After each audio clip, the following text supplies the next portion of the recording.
Halo, nama saya Rafika Isya Rashid. Saat ini saya sedang menempuh studi S2 Administrasi Bisnis di Telkom University. Hari ini, saya akan berbagi video edukasi mengenai digital leadership yang bertujuan untuk memenuhi nilai asesmen 2 mata kuliah Strategic Leadership dengan konsentrasi digital leadership. Sebagai seorang MBA, digital leadership sangat relevan digunakan dalam dunia kerja. Misalnya dalam menerapkan kepemimpinan partisipatif dalam pengambilan keputusan, dengan melibatkan tim administrasi dalam proses perencanaan dan pelaksanaan proyek.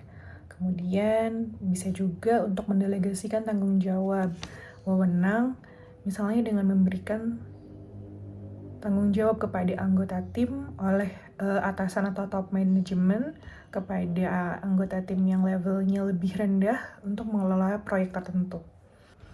Ada 7 materi yang hari ini akan saya sampaikan. Manfaat yang dapat diperoleh dari belajar digital leadership ini ada banyak sekali. Salah satunya materi ini tuh sangat penting sekali untuk teman-teman yang bekerja sebagai junior administrasi, senior administrasi, dan untuk menjadi seorang pemimpin yang lebih efektif dan berkontribusi lebih besar untuk perusahaan teman-teman.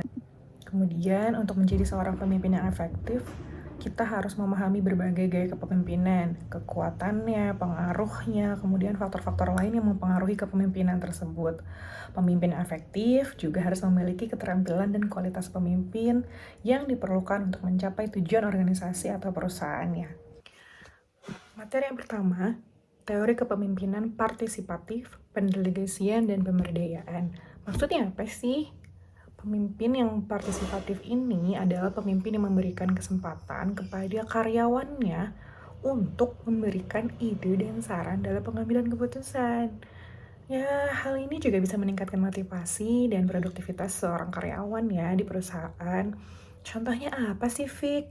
Contohnya, kalau di perusahaan tempat Vika kerja di Astragrafia Information Technology, jadi di Agit ini menerapkan kepemimpinan partisipatif dalam proses pengembangan produk baru, seperti melibatkan tim pengembangan produk, kemudian tim marketing, tim sales, kemudian setelah dikumpulkan teman-teman ini nanti akan ada proses brainstorming untuk menghasilkan ide-ide di produk-produk baru yang akan di-launching oleh Agit.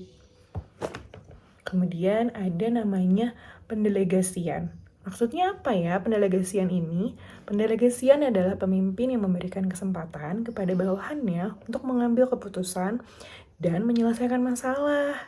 Contohnya gimana sih kalau misalnya pendelegasian ini di perusahaan atau di dunia kerja? Contohnya seperti menerapkan pendelegasian dalam proses operasional perusahaan. Seperti di Agit memberikan tanggung jawab kepada setiap manajer cabang untuk mengelola cabang di masing-masing kota di seluruh Indonesia. Untuk kepemimpinan pendelegasian ini ternyata dapat meningkatkan kepercayaan dan tanggung jawab seorang bawahan. Selanjutnya ada pemberdayaan. Pemberdayaan ini maksudnya pemimpin yang memberikan dukungan dan sumber daya yang dibutuhkan bawahannya untuk mengembangkan diri. Contohnya, kalau di perusahaan aku, Agit memberikan pelatihan dan pengembangan karir kepada karyawannya. Program-program ini ditujukan untuk meningkatkan kompetensi kami sebagai karyawan. Teori yang kedua. Teori kedua adalah teori kontingensi awal dari kepemimpinan yang efektif. Teori ini menekankan bahwa tidak ada gaya kepemimpinan yang tunggal yang efektif dalam semua situasi, melainkan kepemimpinan yang efektif adalah kepemimpinan yang bervariasi, tergantung faktor-faktor situasional yang ada. Contohnya gimana sih kalau di dunia kerja? Kalau di perusahaan aku, contohnya Agit menggunakan berbagai gaya atau style kepemimpinan yang berbeda-beda, tergantung pada situasi dan kebutuhan timnya nih.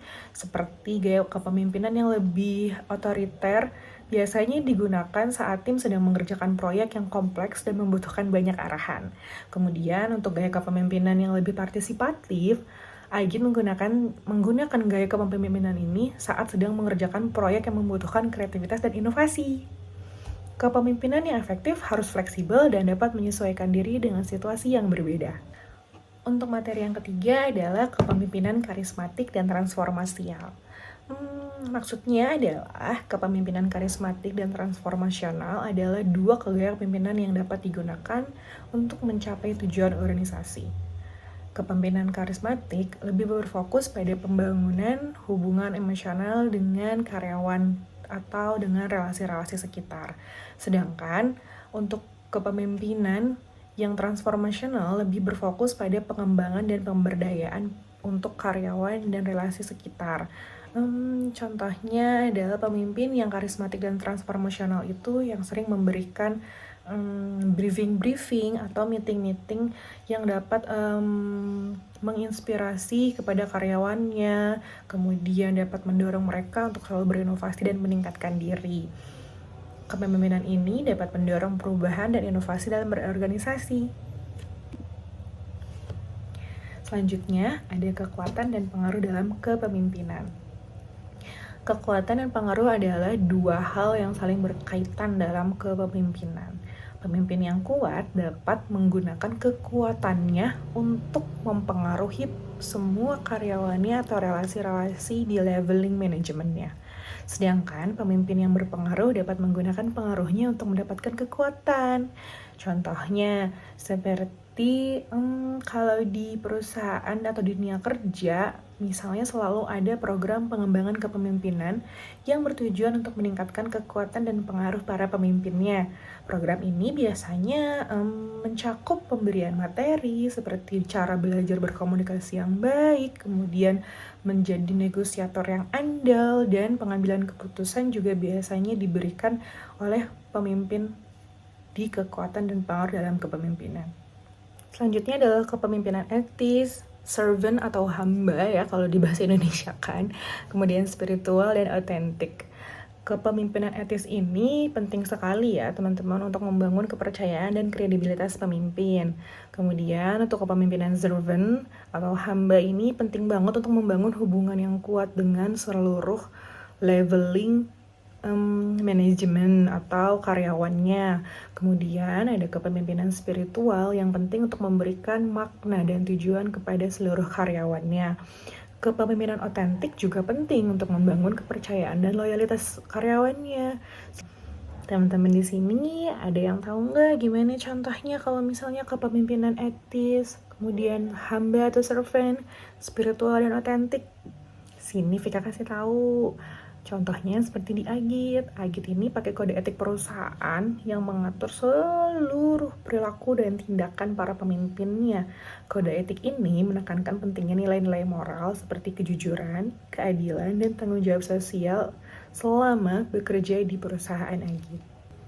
Teori selanjutnya, gender, keberagaman, dan kepemimpinan lintas budaya.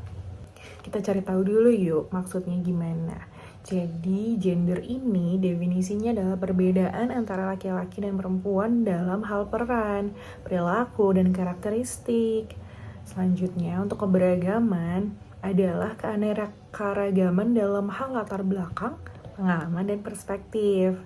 Untuk kepemimpinan lintas budaya maksudnya adalah kepemimpinan yang efektif dalam lingkungan yang beragam secara budaya. Kepemimpinan lintas budaya itu tiga hal yang menjadi faktor penting yang perlu dipertimbangkan oleh pemimpin digital atau digital leadership. Pemimpin yang efektif harus mampu memahami dan menghargai perbedaan, serta menciptakan lingkungan kerja yang inklusif dan mendukung. Contohnya, sini Vika kasih tahu. Untuk contoh di dunia kerja, di tempat Vika bekerja, di Agit ini untuk gender, kami memiliki komitmen untuk kesetaraan gender. Jadi perusahaan menerapkan kebijakan untuk program yang mendukung kesetaraan gender, seperti program mentoring dan sponsorship untuk karyawan perempuan. Selanjutnya, contoh keberagaman dalam perusahaan di Agit ini, kami ini memiliki karyawan dari latar belakang yang berbeda, kemudian pengalaman dan perspektif yang berbeda. Perusahaan Agit juga menciptakan lingkungan kerja yang inklusif, serta mendukung dan menyediakan berbagai program dan fasilitas untuk karyawan-karyawannya, sehingga program tersebut dapat mengembangkan program pengembangan bahasa dan budaya untuk kami sebagai karyawan.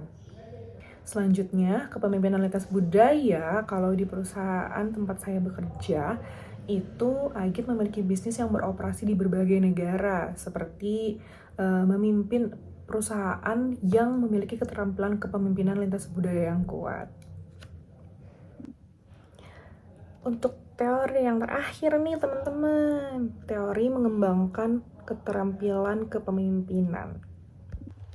Untuk materi yang terakhir nih teman-teman semua, materi mengembangkan keterampilan dan kepemimpinan. Jadi mengembangkan keterampilan dan kepemimpinan adalah proses yang berkelanjutan, tidak bisa secara cepat atau instan, kemudian membutuhkan upaya yang konsisten, harus dilakukan terus-menerus supaya pemimpin digital atau sebagai seorang digital leadership harus terus belajar dan mengembangkan keterampilan baru untuk menghadapi tantangan yang terus berubah. Contohnya gimana sih? Contohnya kalau di Agit ini menawarkan berbagai program pengembangan kepemimpinan untuk semua karyawannya. Program-program ini mencakup untuk berbagai materi yang dipelajari, kemudian seperti manajemen waktu, kepemimpinan tim atau leadership, teamwork, dan pengambilan keputusan. Kesimpulan dari 7 materi yang hari ini Vika share buat teman-teman adalah pemimpin yang efektif harus memahami berbagai style kepemimpinan, baik itu kekuatannya, pengaruhnya, kemudian faktor-faktor lain yang juga mempengaruhi kepemimpinan. Pemimpin juga harus memiliki keterampilan dan kualitas kepemimpinan yang diperlukan untuk mencapai tujuan organisasi atau perusahaannya.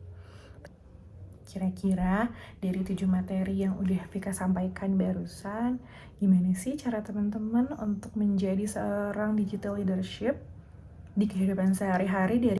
Sekian dulu video yang bisa Vika sampaikan. Sampai bertemu lagi di lain waktu, di lain kesempatan. Semoga semua sehat selalu. Salam.